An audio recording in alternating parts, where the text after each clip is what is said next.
వస్తుంటా కార్యక్రమాలకి సాహిత్య కార్యక్రమాలకి ఇలాంటి సభా కార్యక్రమాలకి. సో అన్నయ్య మరి ఆహ్వానించారు కాబట్టి మిమ్మల్ని అవకాశాలే దొరకవు ఆర్టిస్టులకి.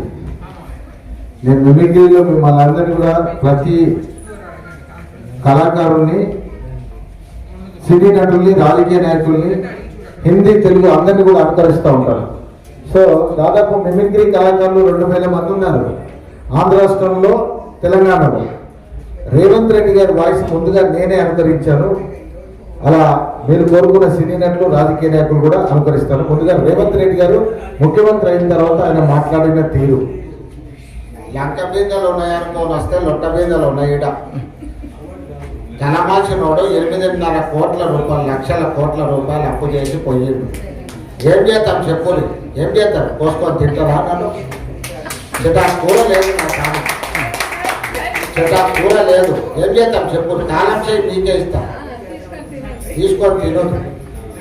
8 లక్షల కోట్ల అప్పు ఏం చేద్దాం? ఢిల్లీకి పోతే చెప్పులు ఎత్తుకోవాలి వస్తున్నారు అనుకుంటున్నారు. ఈడ దొంగను చూసినట్టు చూస్తున్నారు అధికారులు, బ్యాంక్ అధికారులు. అప్పు ముట్టట్లేదు. నేను ఆయనకు ఒక శాస్త్రం చెప్పదలుచుకున్నా. ఒక గుడ్లగూబ అంట మొగుల మీదకి పోయిందంట. గుడ్లగూబ, ఆ గుడ్లగూబ శరం తప్పిన గుడ్లగూబ మీదికి కాళ్ళు చేసి కిందికి తలకాయ చేసి పండుకుందంట. పండుకున్న గుడ్లగూబ అనుకున్నాడంట, లోకం మునిగిపోతుంటే ఆకాశం పడిపోయేటట్టున్నది, అందుకే నా కాళ్ళతో నాకుతున్నా అని అనుకున్నదంట. ఏం చేద్దాం చెప్పు? కోసుకొని తింటారా? ఆంధ్ర రాష్ట్ర ముఖ్యమంత్రి చంద్రబాబు నాయుడు గారు మాట్లాడుతున్నారు. సినీ కొంచెం షార్ట్ తీసి కొంచెం ట్రిపుల్ చంద్రబాబు నాయుడు గారి కంట ఏ విధంగా ముందు పోవాలి, ఇంకా ముందు పోవాలి తమ్ముళ్ళు. ఏ రోజు చూస్తూ ఉంటే రాజీవ్ పల్లెపాట అని చెప్పారు, అది ముళ్ళ పాటగా ఉంది. నేను ఒక్కటే చెప్పాను జగన్కి, 3 రాజధానులు అని చెప్తున్నాడు, నేను ఒకే అమరావతి అని చెప్పాను.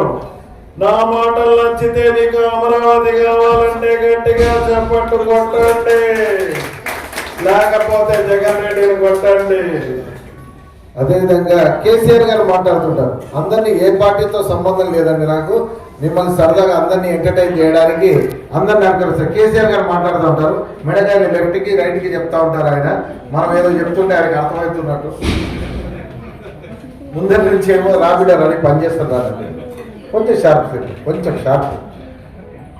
భువనమండలి కూడా మనకి సర్వే జూబిలీన్స్ బందైనా మీరు తీసుకుంటారు. తాత జాగ్రత్త ఉన్నా చంద్రబాబు 3 మెకాయలు దొంగ అంటే బుధాలు బిడ్డ మనం చంపిన మంచి వ్యక్తులు ఇలా పక్కొద్దని ఏం బలవుదంటారు, మీసాలు తిన పోడంటారు. ఎందుకంటే నాయన నరసింహారెడ్డి చూడండి సార్ నిమ్మకాయలు చూడతాం. మీ బుద్ధిగానం లేదా? కడుపుకు అన్నం తింటలేరా? మా భూములు మాకు కావాలి, మా కులం మాకు కావాలి, మా నీళ్ళు మాకు కావాలి, లేకపోతే బొక్క నీళ్లు దేతడి పోషమూడి. జై తెలంగాణ. ఈ విధంగా కేసీఆర్ గారు మాట్లాడుతుంటారు, వి హనుమంతరావు గారు మాట్లాడుతుంటారు. ఆయన కూడా విమర్శనాత్మకంగా వీళ్ళందరూ బయట అందరూ కలిసి ఉంటారు. ప్రజలందరూ పిచ్చోళ్ళు, ఇది బయట తిరుగుతారు, పబ్లిక్ ముందరే తిరుగుతారు, వాళ్ళందరూ కలిసి ఉంటారు. తెలంగాణ సోనియా పోతే కేటీఆర్ కేసీఆర్ ఎక్కడ ఉంటుండేరా బాబు? నేను ఒకటే చెప్తున్నా, యూసుఫాబా దర్గాలో వచ్చి అల్లాకే నామ్ పే తేరే బాబు, అల్లాకే నామ్ పే తేరే బాబు అని అడుగుతుంది. సోనియా తెలంగాణ ఇచ్చింది కాబట్టి ఇలా కేసీఆర్ కేటీఆర్ అంటున్నారు. అదేవిధంగా బండారు దత్తాత్రేయ గారు మాట్లాడుతుంటారు, ఆయన మాట్లాడితే